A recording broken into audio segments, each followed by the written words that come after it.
And we are live. Hello, everybody. Thank you for checking out the Drummers Education Connection. Today, I'm Bart Robley, and I am here with my two buddies, Chip Ritter and Jeremy Steinkohler. And today, we are going to just be drum geeks because we're going to talk about drum sizes. Unlike every other week when we're not drum geeks. We're not drum geeks. Normally, we're very intelligent. We have a lot of smart things to talk about, but today we're just going to be dumb and silly. I guess my first question has nothing to do with drum sizes. Chip, on your name, you've got a little, is that a dragon? Is that what that is? Sorry, man. Yeah, it is. That's cool. I got a dragon on the cover of my Drummer's Guide to Juggling video available on chipritter.com, and it's a dragon, and I've just kind of been doing this dragon emoji thing lately with my friends. I couldn't help it. Sorry. No apologies, man. I wasn't sure if it was a dragon or a cat on fire. I wasn't really sure. That was a joke. It depends on what operating system you're on. You know, if you're Google, it looks a little bit like a lizard, but if you're Apple, it looks like a dragon with a ball. But it depends on what you're watching on. Cool, right on. Well, anyway, so today we're talking about drum size. We are missing our friend Rick Stojak. Rick is doing something different today. He's not with us today, but wherever you are, Rick, we hope that you are having a lot of fun. So anyway, here we are on the Drummers Education Connection. We're talking about drum sizes, and I'm absolutely positive that it's going to circle around, and we're going to be talking about drum heads and drum tones and everything like that. And you know, talking about recording sessions and gigs and why you would want to use different drum sizes. And also, like a lot of times, a lot of my students, you know, they'll look at old school drum catalogs and the depth of the drum, instead of being like the diameter first or the circumference of the drum first, it's the depth of the drum. You know, why do they do it that way? And stuff like that. So I'm going to kick it over to my buddy Jeremy first. Jeremy, up in the Bay Area, you've got your Brooks drum set behind you there. What are the sizes of your drums? Why did you choose those sizes? And I already know the answer to this, but are those the only sizes that you use? What are those? What do we got going on back there? Thanks, guys. Happy to be here as always. Missed you guys last week. We all had a little time off for a little vacation, but it's great to be back. I look forward to this all the time. Sorry to miss you, Rick, but happy to see you are on watching. There's Rick giving us a comment. Sorry to miss Rick. Is Rick there? Is Rick there? Says, I'm on a beach in Florida. Size matter. Yes, Rick. Size matters. Yes, Rick. Size matters. Size matters, and I'm going to tell you why. That was the rim shot opportunity, Bart. Yeah, I know, right? Man, I keep dropping the ball on the rim shot, man. I'm fired. So I actually have multiple drum sets, like most of you, like most professionals, right? And the reason we have multiple drum sets is because we play different styles of music. And to play different styles of music, you want to dial in the sound of your drums to fit the style of the music. Now, if you're playing on big tubs, you've got a 22 or even a 24-inch kick drum, you got your big power toms from the 80s, you know, the super deep ones, you got your 12, 13, 16, 18 toms, you're not going to sound good playing on a jazz gig. I'm just going to tell you right now, no matter what you do, you're going to be like a bull in a china shop trying to play delicate sounds. Yeah, Bart saying, what are you talking about? What are you talking about? Yeah. Likewise, if you're playing in a power rock trio and you've got these little jazz sized drums, 10-inch tom and a 12-inch or a 14-inch floor maybe and an 18-inch kick, you're just not going to have the sound that you need to fit the music. So, you know, drum sets are marketed now, you know, according to their style of music a little bit, but that's kind of sort of backwards. Like the way the drums evolved, you know, in the beginning, drums were really big because what was left over, like around the Civil War time, you know, when drum sets post-Civil War, right? Civil War is 1865. Drum set first came on the scene in the early 1900s. First commercially available drum set, late teens, 1918 by Ludwig. And, you know, in the beginning, what you had were these big bass drums, just because that's what bass drums were. They were big, they were used for marching, whatever. Deep snare drums for the same reason. And but drummers realized quick that, like, if you had to gig and move around, that was a lot to carry. And it was a pretty big sound that kind of dominated the sound of the band. So drums for jazz over the next, 30 years evolved into smaller kits because they were more portable and they had a more responsive sound, right? And so now we think of jazz drums as being small because they ended up being small. And now if we want to sound like the music that was made in the 40s and then the 50s, we want those small bebop kits. But then drums got bigger again with Ringo sort of popularizing the big 4 then 5-piece Ludwig kit. In any case, I'm just kind of rambling here, but the short answer is ramble away. The short answer is you pick the diameters of your drums have a lot to do with the sound they create, right? The wider the drum, the deeper the pitch, the fundamental pitch is going to be. Right. And we'll talk about depth too. I'll kick depth over to Bart if he wants to talk about depth. But so for me, I actually started out, my first pro kit was a Yamaha Maple Custom, which I still have. I love that kit. It's fantastic. Right. And I started with a 20-inch kick because it was sort of a middle of the road. I could do funk, rock, fusion, jazz, all the things I did. And I had 10, 12, 14. That was what it came with, toms. And then as I started doing more rock gigs, I picked up a 16-inch floor tom because you need to have that big fat bottom when you get down there on the end of your fills. And I picked up a 22-inch kick because you needed that extra punch when you wanted to beef up the bottom of your sound and hang with the bass player and the distorted guitars. And I bought a 13-inch rack. So I had a kind of a modular kit that I could go two ways with. I had a 10, 12, 14, 20 for smaller gigs, jazz gigs, singer-songwriters, whatever, pop stuff. And then I had 12, 13, 16, 22 of the same drum set. So the 12 was interchangeable between the two kits. And so now I've basically got two kits out of one. And then I ended up getting an 18-inch kick too. So I had all three sizes. Oh. And that was the kit I used for pretty much every gig, except that it was a pain in the butt to pop off the heads and change the heads for the different gig, for the different styles of music. We'll talk about heads too. But, since I got a Brooks endorsement, I ended up getting first with them a dedicated jazz kit. So this is like I've got behind me, I've got 12, 14, and 18-inch kick. And that I use for sort of jazz and jazz pop stuff. Yeah. I got a question on that 18-inch kick, and this is a whole other subject. But do you use a riser on that? One of those kick risers. Do you use one? I don't. That's a good question. At Bandworks, the School of Rock and Roll program that I run, someone donated us a 16-inch kick drum, which is pretty much unusable for our classes, but it does have a riser because if you play a 16, that beater is going to be striking just like 3 inches off the top of the head. Right. What's the difference between a 16 and an 18 as far as sound? Well, I mean, you could ask the same thing about 22 versus 20, 20 versus 18. It's just on yeah, okay. It's on a range, right? So like the bigger the drum, the beefier and the lower the sound, right? The lower the fundamental pitch. And so you're going to get a sort of more low frequencies out of a lower drum. But typically also it has to do with the heads you put on them and the way you tune them as well, right? Because you could get a higher pitch, and put a single ply head on a 22, and you could try to get to the bottom sound range of an 18, with a double ply head and put some pillow in there and get a thud out of it. But in general, that's sort of the wrong horse for the wrong race or whatever. You want the bigger the drum, both in terms of diameter and depth, the heavier and beefier it's going to sound, the more bottom end you're going to get. And so when you want something that's going to really, hit people in the chest when you thump that kick drum and it's mic'd out into the audience, you're going to want a 22. An 18 is just not going to have that same low frequency, that same bottom end punch. But an 18 is going to give you more tone and more response. And so that's nice when you're playing jazz because you want the bass drum to sound more like a floor tom, right? Where it's got resonance and it rings, it's more open sounding, and it's kind of like a contributing, voice in comping. Yeah. When you're comping figures. So with rock, the bass drum, it plays a different role. It's more regular pattern playing. Yeah. And it's filling out the bottom end to match and have some relationship with the bass guitar part. So that's like Bissonette always says, when he talks about rock versus jazz, he literally, he'll say to you, when you're playing jazz, meat, potatoes. When you're playing rock, right, meat, potatoes, right? Exactly. So it's a different role. Now I do, and I want to talk about, and I didn't mean to interrupt you, but I have a specific question. I want to talk about the opposite end of that in a minute, and I want to touch on Bonham.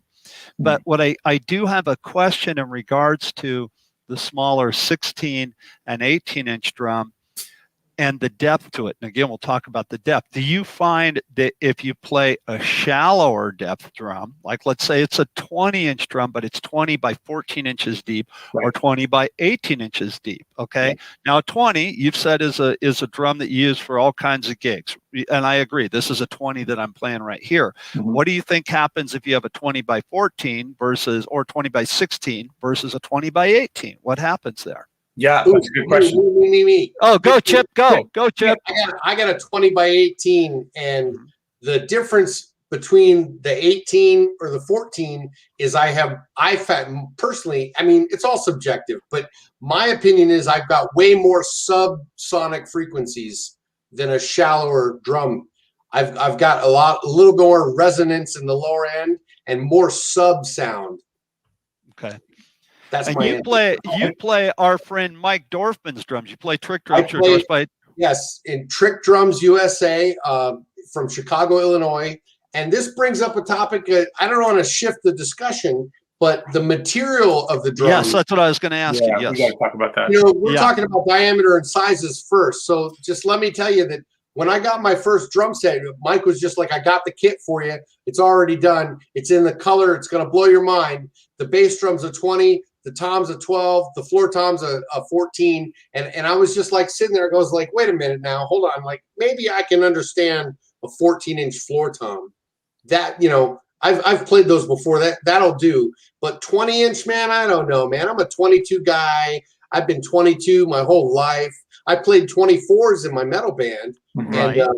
And you know, and I was just like not a fan of 20s just because I figured less inches means less sound in some way. And just Right. back then I didn't really know that much about it. But he was like, trust me, dude. You're gonna be able to play the blues, you're gonna be able to do the jazz bands, you're gonna be able to play some rock too. It's definitely the best of both worlds, in my opinion. You know, remember what did you guys ever think? Did you guys ever hear about the 23-inch kick that Neil Peart and DW were talking about? Yeah, well, they still make them, and Stevie D swears by it. He's got a 23. Yeah, and he swears by it. Well, go back to the material. You got off subject. What about your material? Because tricks are aluminum, right? Trick drums are made of aircraft grade aluminum, right? Right. Wow. When you take most drums, when you take the heads off and you hold the shell up and hit the shell, it doesn't really ring or resonate itself. Trick drums ring like a bell, and so they have this added resonance to the tom sound, especially when you get it in its sweet spot. Like every drum, when you're tuning the drum, you guys know that every drum seems to has its own happy place. Yep. Where it just resonates the most and more full in volume, and trick drums just like really resonate like that. And that's what I love about them. That's one of the things that makes me happy with the sound I get. My personal discussion as far as size, does size matter? Yes, it makes a huge impact on your sound. But for me personally, I'm more boring and generic with my sizes. I just have this one drum set. I love the standard size snare. I crank it up like a timbale when the snares are off. And you know, maybe it's a little high for some genres, but if I have to play a different genre, I can tune. I can change the heads out and change the sound of my drum set pretty much to fit my needs. So I'm really happy with 12 and 12 14-inch snare, 14-inch floor tom, and 20-inch bass drum. Those are my favorite sizes. The cranked up snare drum worked great for Stuart Copeland, so you know it worked good for you. Do you find that the aluminum shells are a bit brighter, Chip? Do you think they're a little bit brighter than a wood shell? They're absolutely brighter, and it's like when I first got the kit, I was really upset about the bass drum. I was like, what are we doing, Mike? I mean, this isn't really projecting and blah, blah, blah, blah. And he's like, how are you tuning it? And I'm like, tuning a bass drum, right? You tune a bass drum? Like, seriously, I had gone that far in my life without really ever focusing on tuning a bass drum. And you'd be surprised how many drummers out there don't even know. Like, okay, you get the heads on, you throw a pillow in it, and that's just how a drum sounds. But like, dude, once you start experimenting with cranking it up and making it looser or doing whatever, you can find the happy spot for any drum. And I found I was playing with the drum outside the bar in the concrete on the sidewalk when we were hitting the drum over and over, my friend was tightening the reso and we were dialing it in, and it finally went into this zone where it was like boom, boom, boom, boom, boom. It hit this subsonic frequency, which I still get today. You know what I mean? And I love it. I love the 20s. But you know, it's interesting too. You talk about the depth of drums. When you look at the industry and what people are selling as far as drum sets available on the market, it's interesting to me how that changes over time. Yeah. Oh yeah.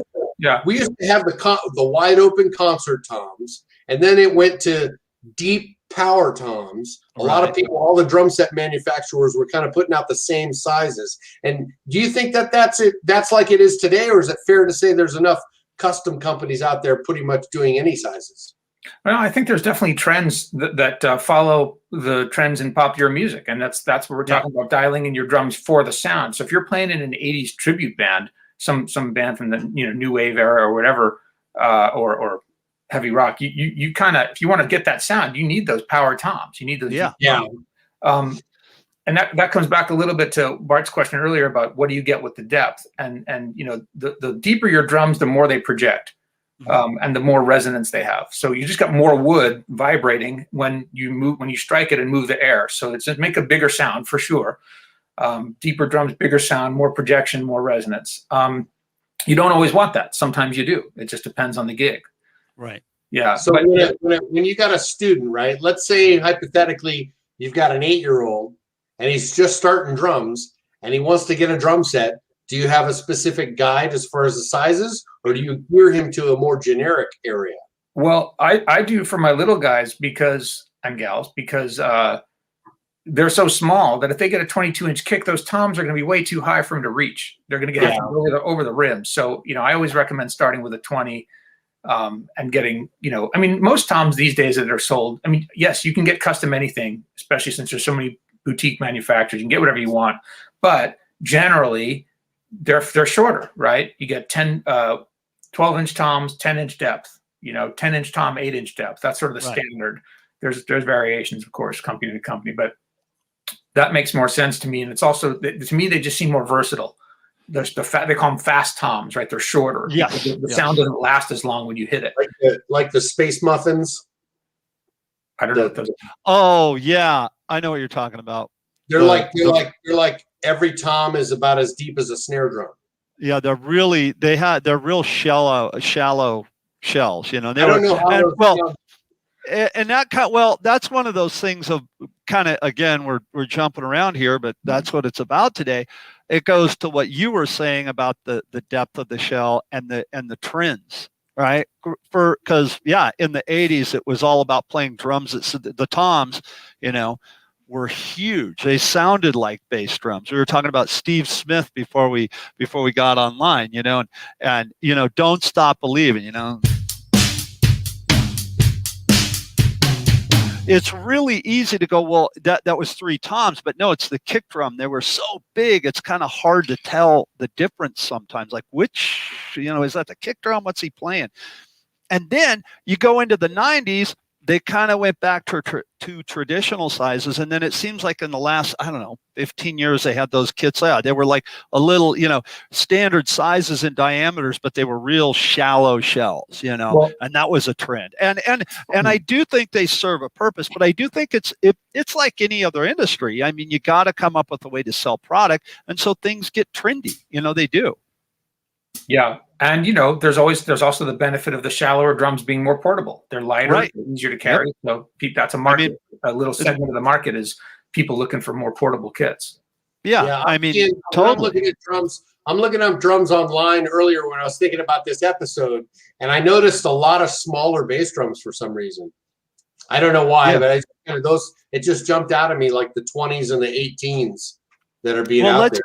Let's go. That's a good point to jump into let's go to the opposite end of the spectrum now. Okay? All right. Let's take a look at, and let's go backwards into late 60s, early 70s. And let's talk about, you said Ringo a minute ago. Let's talk about Bonham.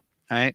Bonham, one of in my opinion, a lot of people's opinion, probably one of the greatest rock drummers, if not the greatest rock drummer to ever live. And he played big drums. He had a 26-inch kick drum.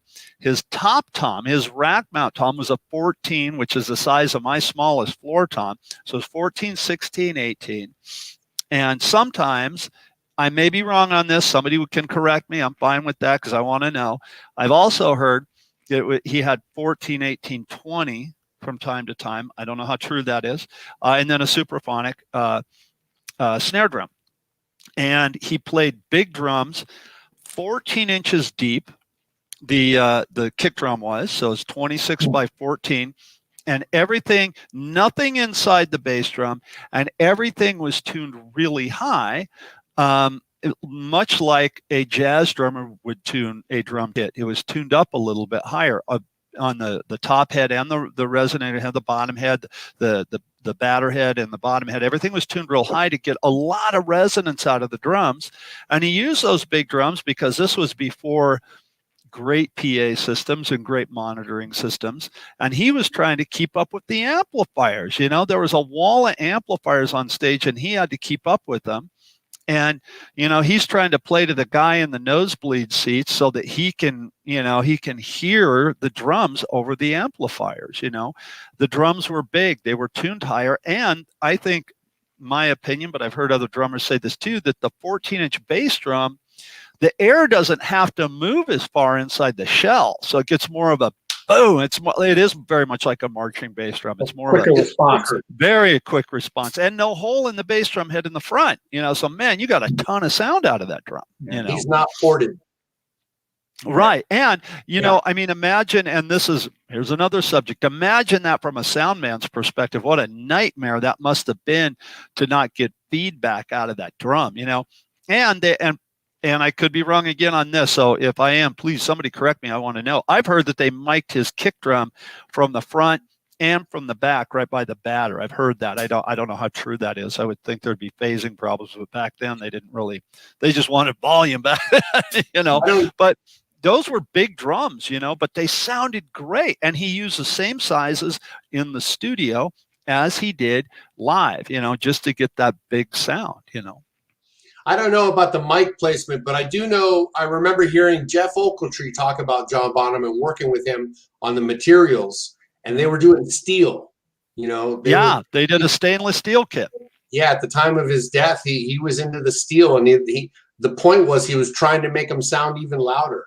Yeah. And, you know, with metal, I play aluminum drums. They're loud. They're super loud compared to wood. Yeah. So it does have an effect. I don't know how too much of an effect. You know, it's kind of weird. Like when you play, I was talking with my friends last night about how your drums sound in a bar that has curtains on the wall versus how it sounds in a bigger room.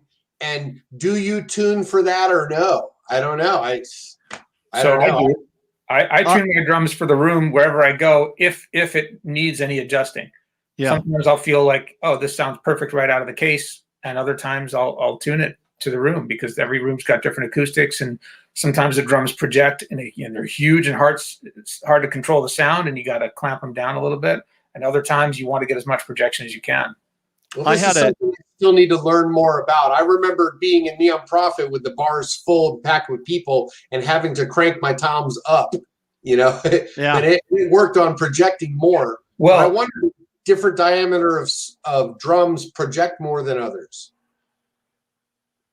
Yeah, I definitely. I definitely think that. I have a funny story about that as far as you know, sound and where you play and how the drums sound. I had a friend of mine years ago. He's a drummer, and he's also a great sound man. And we had 2 nights, 2 completely different shows. One of them was an outdoor concert in the park.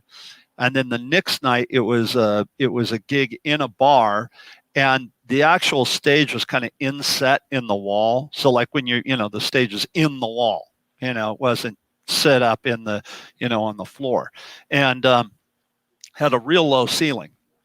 The first night we were playing, he walks up to me after the gig, And I kind of tune my drums high. I tune them a little bit more like a jazz drummer because I do want them to project.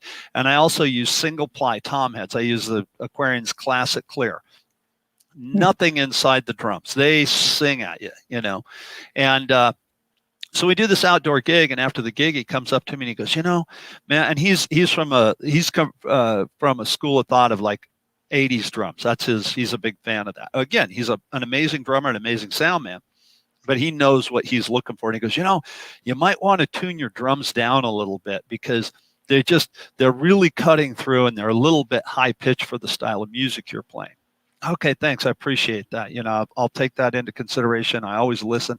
The very next night, he's running sound for us again, the same band, the same set list, the same everything. We're just in a different location inside and on a stage in the wall. I didn't do anything but set my drums up. I didn't tune them. I didn't tweak. I didn't anything. I set up, and after the gig, he goes, hey, man, you really dialed in your drums after I talked to you last night. They sound great. I'm like, okay, great. I didn't say anything. Fantastic. And that just shows the difference the room makes to the sound of the kit. And I noticed it right away. I mean, you guys know this. You play outside versus inside. Yeah. You know, it definitely sounds different. Oh, man, I hate playing outside. Oh, man. Compared to being in a really good mic'd up venue with a dialed in sound system, with the acoustics dialed in as well, taken in consideration.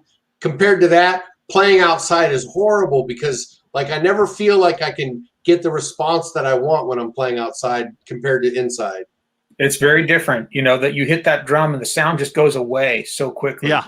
Yeah. Sorry. I know that comment really had nothing to do with our topic about sizes, but that's anyway. right. No, it definitely has to do with the sound topic. And I'll give you a perfect example again. Have you guys ever been playing a gig outdoors in the evening that goes into the night and it's close to the beach? The humidity, right? Oh man, you know, everything's going great, and all of a sudden the sun goes down, it starts getting a little bit colder, and suddenly your classic clears are classic shadows. You know, I mean, it's everything's covered in water and the drums just sound terrible, you know, and it doesn't matter what size the drums are. I mean, it doesn't work. You know, the drums are just dead.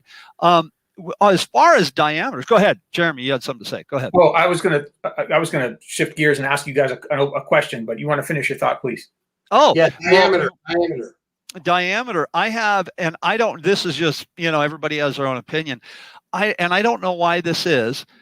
I love the way a 10-inch tom-tom sounds. A 10-inch tom-tom to me, like, just I can tune it and it sounds great. You go to the next one down, the 12-inch tom, they sound good, but I got to work it a little bit more. And that's across the board. So I know it's my ear. I don't care what brand of drum, you know, 5-lug, 6-lug, because Gretches are 5-lug, you know, a 5-lug drum, or I'm playing a backline kit, I got a 6-lug drum. It's just that 12-inch drum to me sounds weird, but I love the way a 10-inch drum sounds, you know. And I can tune them up and get them sounding really good. And like you said, Chip, I think every drum has its happy place. You know, it's happy little, okay, this drum just sounds great right there, you know. So anyway, that's my opinion. Jeremy, you had something to throw in there. I was going to ask you guys, so we're talking a lot about drum sizes and, you know, getting a little bit esoteric and talking about some Bonham and stuff and extreme situations. But for the average drummer, let's say your student who's been playing, you know, 6 months to a year, and they're finally ready to pull the trigger and get their first, you know, real kit. Real kit. Yeah, right. What do you guys recommend so, you know, here's the thing. With students, they don't know, right? They play the drums. They're just starting out. They don't have a sense of how the different options fit with the different styles of music. They just know they want a decent set of drums. What do you advise? How are you going to steer your student? Chip, go ahead. I usually always go with a mid-range. I try to first, you know, of course, I ask my parents what their budget is, and that has a lot to do with the options that they're going to have. But my main man, Wayne, over at Sweetwater, always helps me out great with that stuff. The different options. And usually I recommend 22, standard, 12, 13, 16. Usually what I recommend, because they can always take that tom off and go with the 4-piece, and it just seems to sound right. I mean, a 12, 13, 16 is really easy to do that. The third intervals with as far as tuning. Yeah, so I would recommend the standard 5-piece, the going 5-piece of the day. Right. Same thing, and I do it for a couple of different reasons. First of all, being a Gretsch guy, and I always tell them, hey, go to the Gretsch Catalina Birch. They're great drums. When I was a kid growing up, you either had really great drum sets or you had pieces of junk. There wasn't really a midline. Well, the Gretsch Catalina Birch, I've got 2 of them, and they're a beginner's line kit, and I've played many a gig on them. They're great drum sets. They sound fantastic. They'll last you well into your playing career. And the sizes are standard, like Chip said. It's a 22-inch kick drum. They don't come with a 12-13 like Chip said, but most of them come with 10, 12, 14. And then if you can find a sale someplace, they'll usually throw in a couple of extra toms. They had some kits where they had an 8, 10, 12, 14, 16, and every kid wants a huge drum set. And because they want to look like Neil Peart and have a ton of gear until they get old like us, and they're like, I just want to carry 4 drums and 2 cymbals.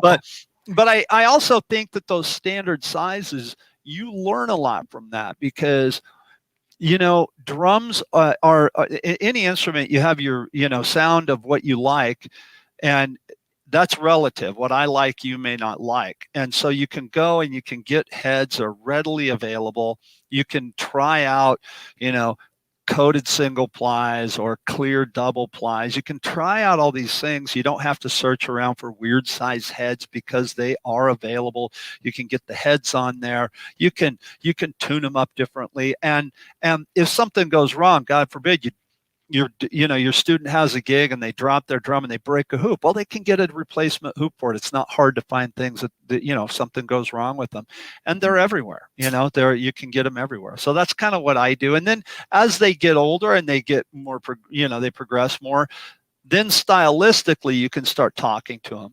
Like you said, you're doing some jazz. Okay, well, you might want to go with a 20, instead of your 22.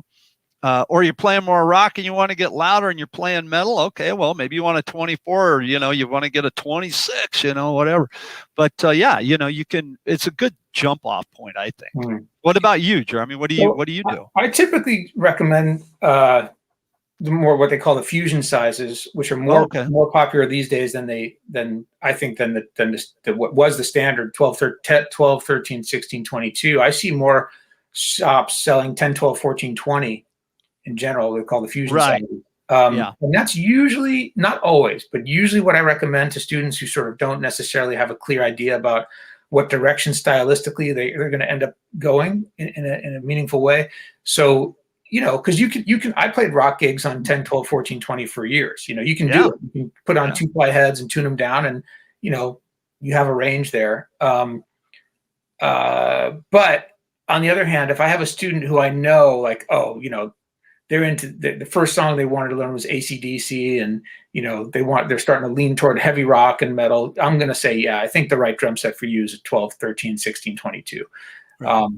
And I only have, I think, 2 students right now who have 2 drum kits, because they ended up going in both directions. They wanted to play rock gigs and they wanted to play jazz, and so they ended up starting with the rock set and then bought a bebop kit with an 18-inch bass drum for the jazz gigs. But almost everybody else is either in one of those 2 setups, 12, 13, 16, 22, or 10, 12, 14, 20. And now, of course, there are some drum set makers that are, they make what's called like a hybrid kit, where you get the smaller toms with the bigger kick, like Bart was talking about. So you get 10, 12, 14, 22, or even 10, 12, 16, 22. I just have one of my students just bought one of those kits off me, a Tama Superstar. It was 10, 12, 16, 22. Right on. So you're not going to limit yourself too hard with either of those setups. That's sort of like, if to me, if you want to keep your options open and you want to maybe play a wider variety of types of music, the fusion sizes are a little bit better. 10, 12, 14, 20, or 22 on the bottom. Go ahead. No, go ahead. I'm sorry. I didn't mean to interrupt you. No, that's pretty much it. So I have a question, and it was, somebody put this on Facebook the other day, and it really resonated a chord with me. And I'm thinking you guys are both talking more jazz type of stuff, and I'm thinking more from a rock standpoint. And I had to agree with this question, so I want to hear your guys' opinion. Like a standard kit, like we just said, okay, I'm going to go buy a kit at, at Sweetwater or online or whatever. And 9 times out of 10, it's going to be those sizes, 22-inch kick drum, right? And then 10, 12, and let's say 10, 12, 14.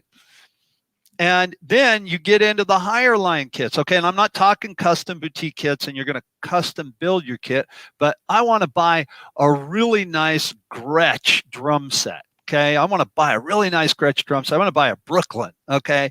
And it's got a 22-inch kick drum and the same size toms, maybe a 16-inch floor tom. Every rock drummer that I've ever talked to says, man, a 24 is the way to go. 24 just kicks like a mule. It sounds great. I love the way a 24 sounds on a rock gig. Now, again, I'm specifically talking rock. And question, I don't know the answer. Why, if every drummer that plays rock and roll loves a 24, why is the standard size a 22? Throw it to you guys. What are your thoughts on that? And this is an opinion. This isn't why do you think it's 22 instead of 24? I got Dean Castronova did a clinic at a music store here in Tucson years and years, long time ago, in 1996.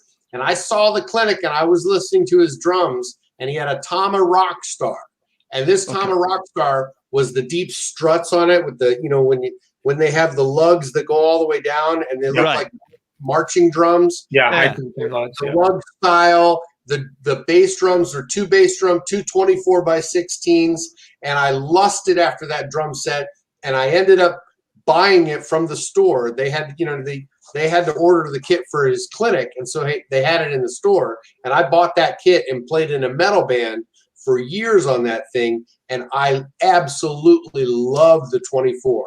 I felt that it gave me, I don't know, I'm not going to say louder, but louder. I just felt like the bass drum, the 24x16 versus a 22, 24 is going to win in volume. I'm telling you, the way if you dial them in the same way, the 24 is just louder, I think. I think that's true. I have to admit, I've never played on a 24. So I can't speak to it firsthand, but you lose some speed because of the size. Yeah, there's so much air has to move. It's like hitting into a pillow, I imagine. But yeah, with my 20, I'm faster on a 20 than I am on a 22. Sure, that makes sense. With the 24, it's a little bit more work. Right. But man, the sound was killer. Well, that happens with the toms too. We've been talking about like the toms you're talking about, like the real high tension lugs and the deeper 80s concert toms. The stick response, man, they had that big subsonic sound, but man, you had to work the stick. I mean, you couldn't, like this 12-inch drum, the stick's just coming out of the head. I even got the 14 clank on my rim. I got the 14 tune pretty good to where I got some bottom end out of it, but the stick responds well. I mean, I'm not picking the stick up. I don't know if you guys can see it. I'm literally just, you can't see it from that angle. The stick's just, I'm bouncing the stick off the drum. The 80s concert toms, man, you had to work those sticks. It's like hitting a peanut butter sandwich. I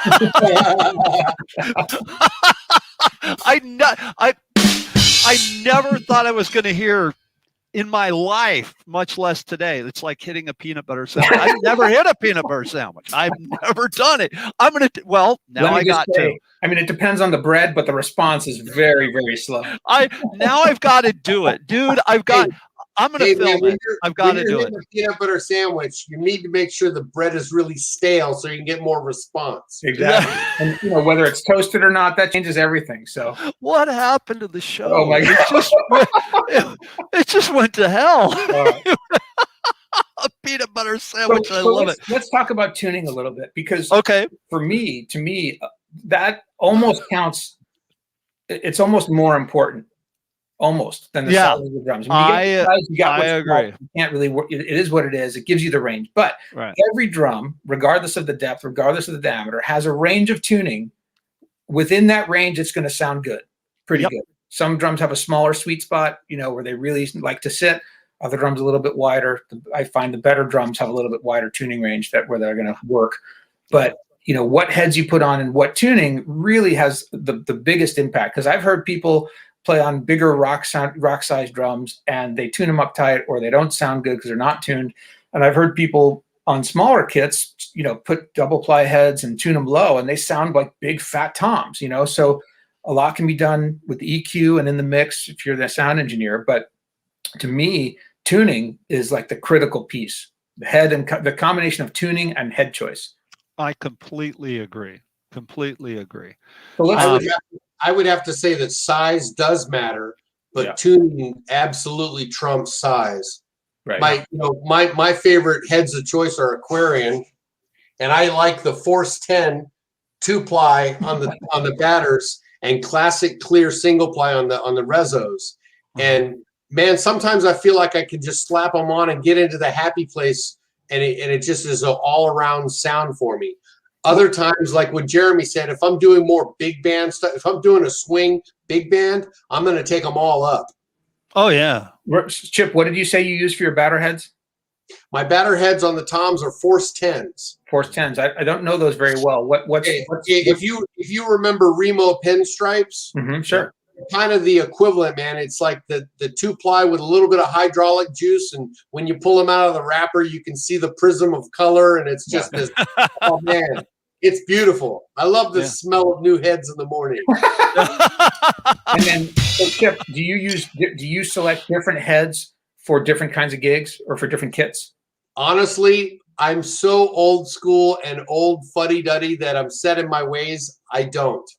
I will tune to the gig more than change the heads out. Now, if I'm recording, I will change the whole kit out because just to put new ones. I use the same setup, but for recording, I want to make sure I go brand new and dial in my snare from scratch, depending on what the recording is for. But when I record in the studio, I tend to pay a lot more attention to the heads and the tuning than I do when I'm live. And maybe it's just because I'm old. I've got my drum set up right now in the student center where I teach, and I haven't messed with my toms forever, man. I'm really happy with where they're at. And sometimes I'll be playing on my floor tom and I'll be like, wait a minute, that's a little bit out there. And I'll look around and first thing I'll do instinctively with my 14-inch floor tom is reach around all the lugs. And invariably when it sounds a little off, it's because one of them came loose, so I'll crank that one back and I'm good to go. But it's interesting. It's interesting as far as tuning and toms go. What do you guys think about loosening the tom on purpose? I remember my friends had a clinic with Steve Gadd coming, and they tuned the drum set up with the drum dial and got it all dialed in perfect. And Steve Gadd, apparently, rumor has it that Steve Gadd sat at the drums and took his key and went and messed everything up, was wrinkling the toms, but he sounded amazing when he played it. Do you guys use anything like that? Do you like detune one lug after you get happy, or do you have anything like that? No, I usually get my drums, like we're all saying, to the happy place as far as my toms are concerned. I do take, and I don't know if I'll be able to demonstrate or if it'll even be true right now, but my top head versus my reso head, the resonating head is just a little bit higher. And what I found, there's not really a term for this or anything, but what I found, and it's across the board, whether you use a single ply or a double ply, it kind of creates that wave where the sound goes dome, has that nice, that nice little, lump in the sound. Well, initially, when you're playing live with a resonant head that's higher pitched, doesn't the rule of thumb mean that the pitch goes up? No. I haven't heard that. No, the head will go. So as far as the relationship between batter and resonant heads, if you have them tuned at exactly the same place, the drum will resonate and the tone will last for days. Like that's the longest lasting sound you can get out of your drum, and it'll stay at its pitch without turning at all. If you it won't lump at all. It won't turn at all. It'll just stay flat and just decay. If you tune your reso head lower, you'll hear a very quick, immediate downturn of the sound. Boo, boo. Yeah. Like in I know that. And then if you crank the reso head tighter, it'll still turn down a little bit. Like Bart was saying, it goes up and down, but it goes quicker. It's a faster decay. Right. So, boom, boom. And then one other thing that I do, and this is actually has to do with the bigger drums on, and when I say bigger drums, the 14 and the 16-inch floor tom, I take, well, I'm not going to unplug everything. Everything's plugged in here. I have inside the drum, I have, I heard it was somebody put a handful of cotton balls in their drum. So that. Yeah. Well, what I did was I didn't have any cotton balls, but my wife had these little things. Leah has these things where, women used to take their makeup off. They're like a little round thing, So I thought, well, let's try some of those. So I threw, there's 4 of them in here, and it just kills the bottom head with just enough decay that it's the drum still sounds alive. It still sounds warm, but it's doom, and then it's done and it's out of the way. And I did that for recording because I'm recording out of here now, and I did it simply to kind of get the resonating head. So I still get the feel, I still get the sound of the resonating head, but it doesn't sit there and ring forever. Yeah. So right. So the drum feels the same. So in post-production, the engineer or the producer doesn't have to fight it as much, that's the reason for it. And it works, and it doesn't change the feel. Now, when we start playing out live again, those things are coming out, Yeah. and the drums are going to sing.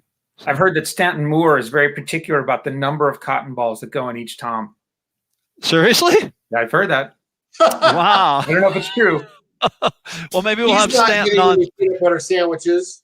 Yeah, I bet if he did, he could make it sound good, though, man.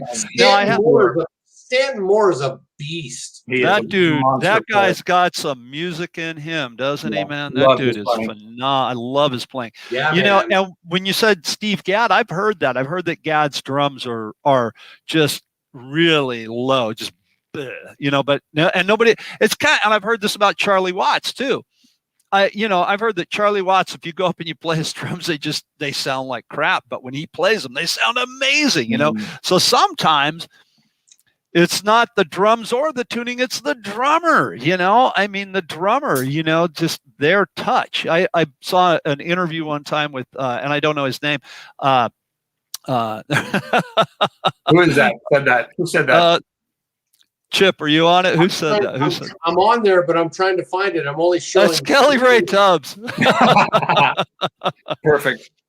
Yeah. So I saw a thing one time. They were talking about Alex Van Halen's signature series snare drum, and like, how do you get your snare drum to sound like Alex Van Halen? I bought an Alex Van Halen signature series snare drum, and I tuned. I used the same head. I did this. I did that. I did exactly what Alex Van Halen did, and it doesn't sound like Alex Van Halen. And his drum tech goes, well, a big part of Alex Van Halen's sound is Alex Van Halen. Yeah. So that's a really important point, Bart. And it's a nice thing as we head toward the end of our discussion today to remind everybody that it's the drummer, right? Right. I mean, the drums are what you got to work with. You choose your heads, you choose your tuning, you choose your sizes, and that's what you've chosen to interact with the music with that canvas, right? But It's all about how you make them sound. And 2 different people at the same exact kit are going to sound completely different in terms of their touch, their tone, their attack. Yeah. Right. Exactly.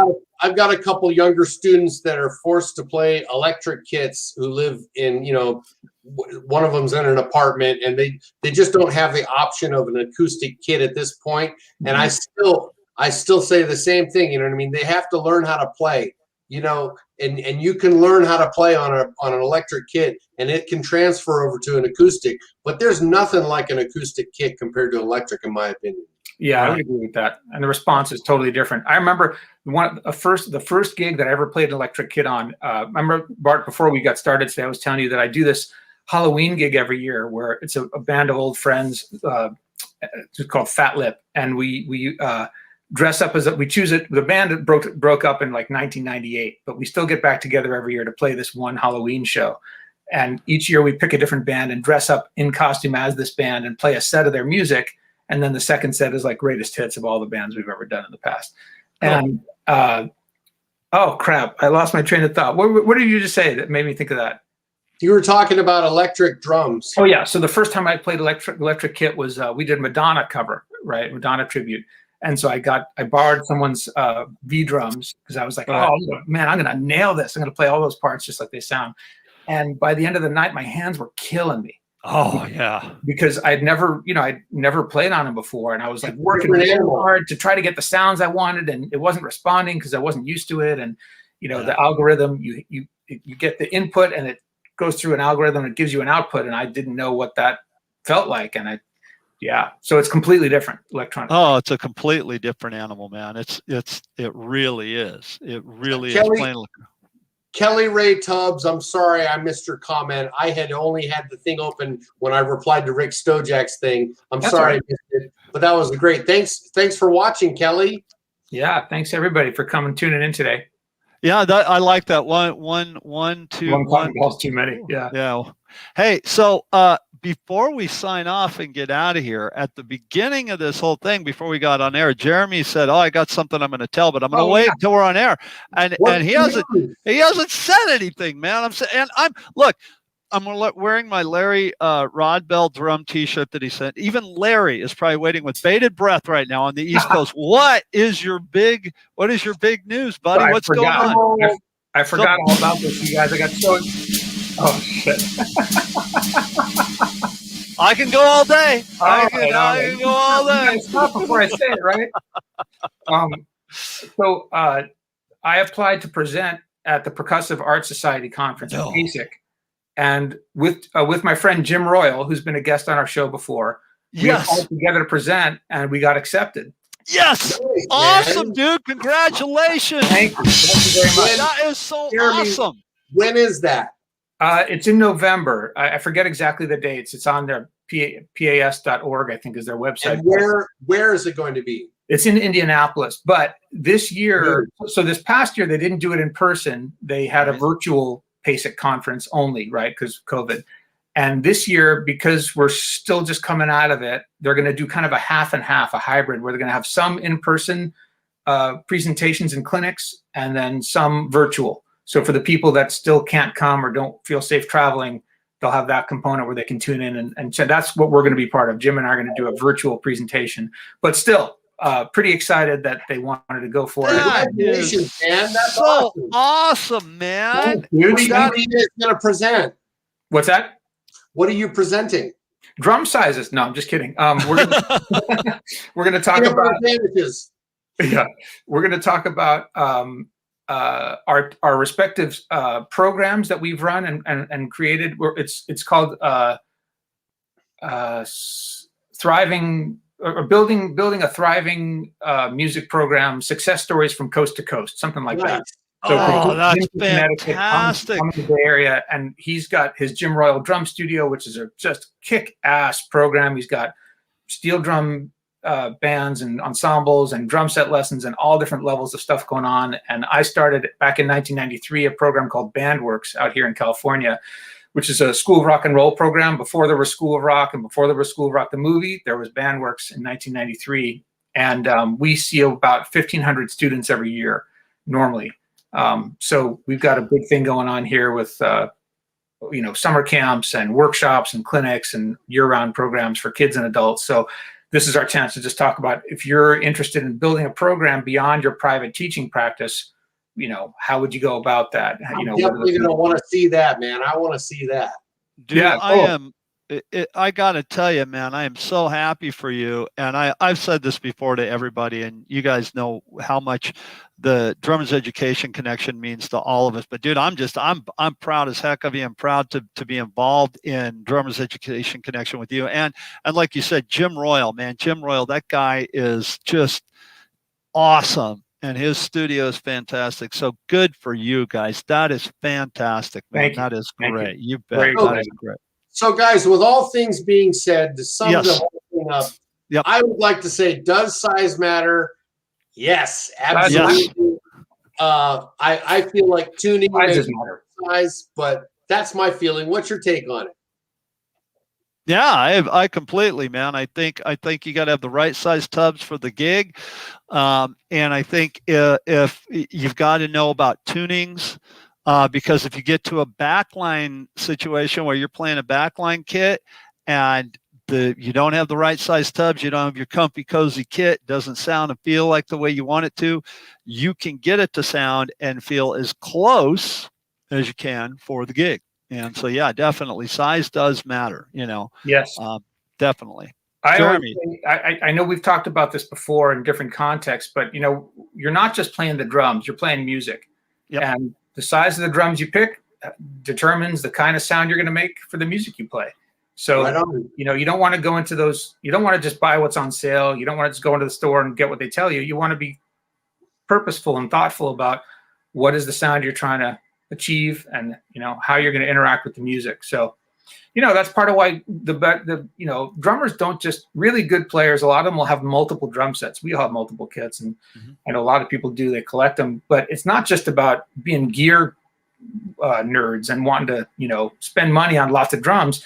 It's that you want different drums because they sound different, right? Yeah. So I've got several different snare drums, and I use them for different applications when I want to pick that sound to go with that music. So size certainly matters, and that's a part of that equation. I was just going to say, my friend Bermuda Schwartz from Weird Al Yankovic, he's got over 100 snare drums. Whoa. I've heard a lot of options. My friend Michael Urbano, who's played with John Hyatt and Boys to Men and Smash Mouth and a whole bunch of other big name people, we'll have him on as a guest sometime. He's got a whole storage locker full of Ludwig and Rogers kits that are all mostly the same sizes, but each one just a little bit different sound. And he's trying to dial it in, because he like really has very specific ideas about how he wants his drums to sound on every gig. Well, the most important thing is that you're happy with your drum sound. Yeah. If you're not happy with how it sounds, you're less likely to practice. And for me, as speaking to students, I'm always recommending that if they have the option to get to the next level above, always go as good as you can get, because you're going to be happier with the higher line kits. Right. I heard Bunny Carlos from Cheap Trick. He has from what I understand, he has the largest private collection of Ludwig drums. And he also collects Rogers, from what I understand, and a couple of Gretsch kits, but he has a warehouse, and he just houses them in there. And it was in Classic Drummer a number of years ago, and he has a drum riser in the middle of the room, and every once in a while he'll just go set up a new drum set and play it. And he likes the Ludwigs because of all the old psychedelic colors from the 60s and the 70s with the wraps, and he's just collected them for years. And sometimes it's just about, hey, I want to set this one up, I think it looks cool, and I'm going to play it. And again, what you just said is it's fun. I just want to play this because I'm having fun on it, and I think that's important too. So. Absolutely. Hey, Bart, are we giving a drum head away today? We are going to give a drum head away today. So I'm going to let Chip pick the winner. We've got an Aquarian Focus X. So Chip, pick a winner for us. Man, you know what? This may be a little bit unfair, but I say we give that head to Kelly. Yeah, I think Kelly should get the drum head as well. I really do. That was going to be my recommendation too. All right, Kelly. All right, Kelly. Kelly, there you go. Chris Brady and Aquarian Drumheads. Please visit aquariandrumheads.com. But I'm out of the way. Here, look, now the show just got that much better. Right? All right, guys. Kelly, thank you for watching. Thanks for tuning in. Don't forget to post and comment. If you have any questions, we'll get to them. And what do we got coming up next week? Do we know? We don't know what we're going to do because we're waiting for Rick to get back, and we're going to have a four-way phone call, and